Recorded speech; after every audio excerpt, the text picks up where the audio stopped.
Quand l'ennemi vient me séduire, la porte est scellée. quand il vient troubler mon âme, La porte est scellée. quand survient la tentation, La porte est scellée. laissez-les par le sang précieux. Shalom et bon matin, chers amis. J'espère que vous allez bien par la grâce de Dieu. C'est un honneur, c'est un privilège pour moi de vous retrouver en cet instant pour passer un moment dans la méditation de la parole de Dieu. Aujourd'hui, j'aimerais partager avec vous cette parole de l'Écriture dans Philippiens chapitre 4, verset 6. Ne vous inquiétez de rien, mais en toute chose, faites connaître à Dieu vos besoins par des prières et des supplications et avec des actions de grâce. Bien entendu, chacun d'entre nous auront à traverser des différentes saisons dans la vie. Il y a un temps pour vivre des bonnes saisons et que tout va parfaitement bien dans notre vie. Il y a un temps pour qu'on vive des saisons plus ou moins bonnes et qu'on a l'impression qu'on arrive à peine à contrôler les situations qui nous arrivent.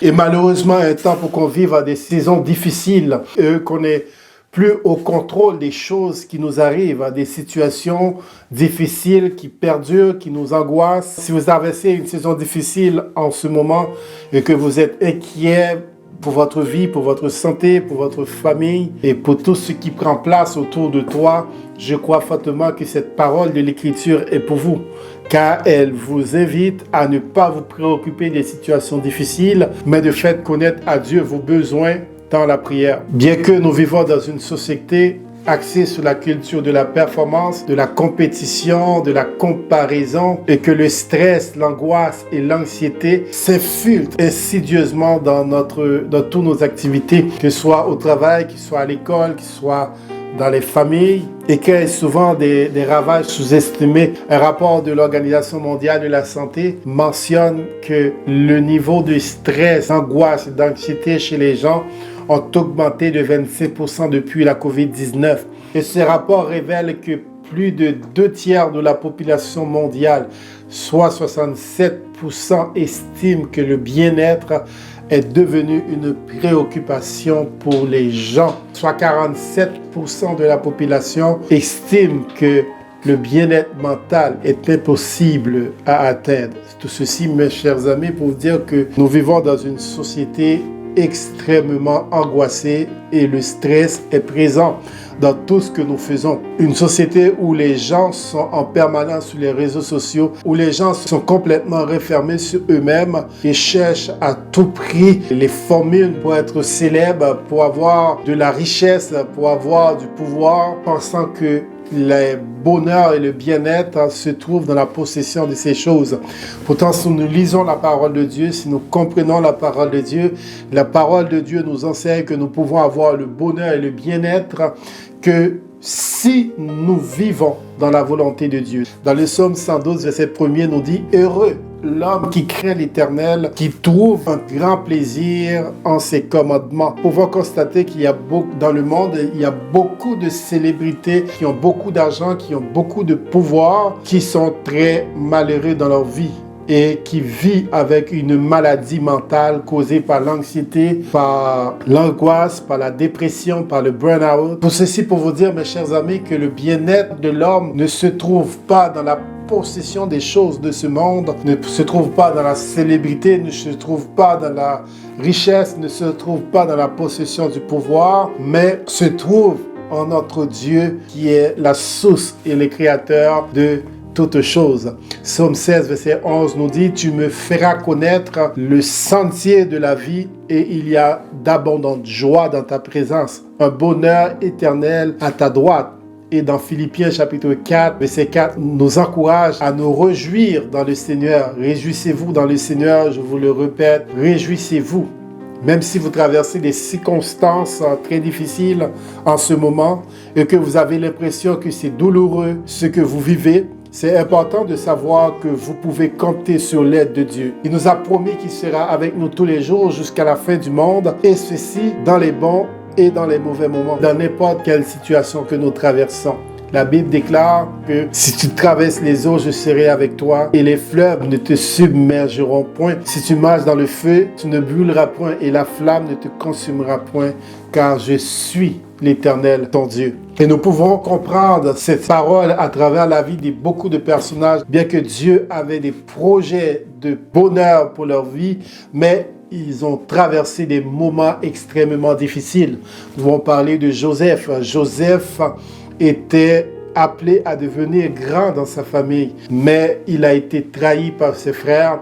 Il a failli se faire tuer dans un puits, vendu comme esclave pour atterrir dans un pays étranger et par la suite aller en prison injustement. Mais malgré tout cela, il a gardé la foi, il a gardé les promesses de Dieu dans les situations difficiles qu'il traversait. Et le plan de Dieu pour sa destinée a été réalisé. Il est devenu le deuxième personnage de l'Égypte après Pharaon et il a sauvé toute sa famille lorsque le temps était venu. Il n'y a rien qui est impossible à Dieu. Il n'y a aucune situation qui est au-dessus de sa puissance. C'est pour cette raison, si vous êtes hors de contrôle de ce qui se passe autour de vous, de ce qui se passe dans votre vie, si vous êtes accablé, vous êtes stressé, je vous invite à garder la foi en Dieu et à apporter constamment dans sa présence tous vos soucis, toutes vos préoccupations par des prières et des supplications avec des actions de grâce. Car si Dieu prend soin des oiseaux du ciel, à combien plus forte raison il prendra soin de vous. Vous êtes plus important que les oiseaux du ciel. Notre Dieu, ce n'est pas un Dieu pour mentir, ni le Fils de l'homme pour se repentir. Sa parole est vraie, ses promesses sont certaines, et sa fidélité nous conduira dans de verts pâturages. Si vous gardez la foi et vous demeurez dans la prière, il agira certainement dans votre vie. Comme la nuit doit faire place au lever du jour, et c'est que les situations difficiles dans votre vie doivent faire place à des moments de réjouissance, de bonheur et de bénédiction. Il connaît le projet qu'il a formé sur vous. C'est des projets de paix et de bonheur afin de vous donner un avenir meilleur et de l'espérance. Alors mes frères et sœurs, ne vous inquiétez de rien, mais en toutes choses, faites connaître à Dieu vos besoins par des prières et des supplications. Et j'en suis convaincu que vous verrez la gloire de Dieu. Il n'est pas un Dieu pour mentir, il est le Dieu capable de vous délivrer.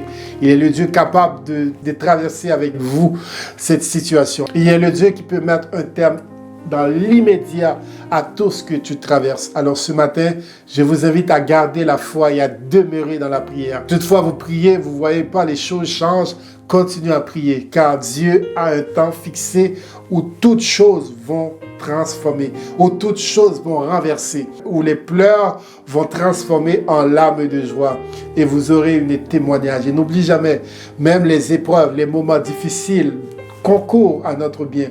Car très souvent, les moments difficiles nous rapprochent de Dieu. Le désert nous ramène à connaître une autre dimension de notre Sauveur. Les moments difficiles que nous traversons peuvent nous amener à connaître une autre dimension de Dieu. Tout comme il l'a fait pour Moïse. Moïse était dans le désert. Il n'avait rien qui se passe dans le désert, mais c'est dans le désert que Moïse va rencontrer Dieu. Je pense que dans cette situation difficile, tu peux rencontrer Dieu. Tu peux revivre la gloire de Dieu. Tu peux faire une rencontre à un Dieu que tu ne connaissais pas encore. Tout comme Moïse l'a rencontré au mont du Sinaï, mais tu peux le rencontrer dans le désert que tu traverses. Alors mes chers amis, j'espère que ce moment a été un moment béni pour vous. Si c'est le cas, je vous invite à nous encourager en vous abonnant à notre channel. Pour vous abonner, vous n'avez qu'à cliquer sur la cloche de notification. Et merci de partager avec d'autres personnes dans le but de proclamer l'évangile de Jésus-Christ. Je vous dis à très bientôt. Que Dieu vous bénisse, que Dieu bénisse votre famille, que Dieu vous accorde par-dessus toutes choses dans ce que tu traverses, la paix qui se passe, l'intelligence et la pensée des hommes. Alors je vous dis shalom, à très bientôt, que Dieu vous bénisse abondamment. Merci.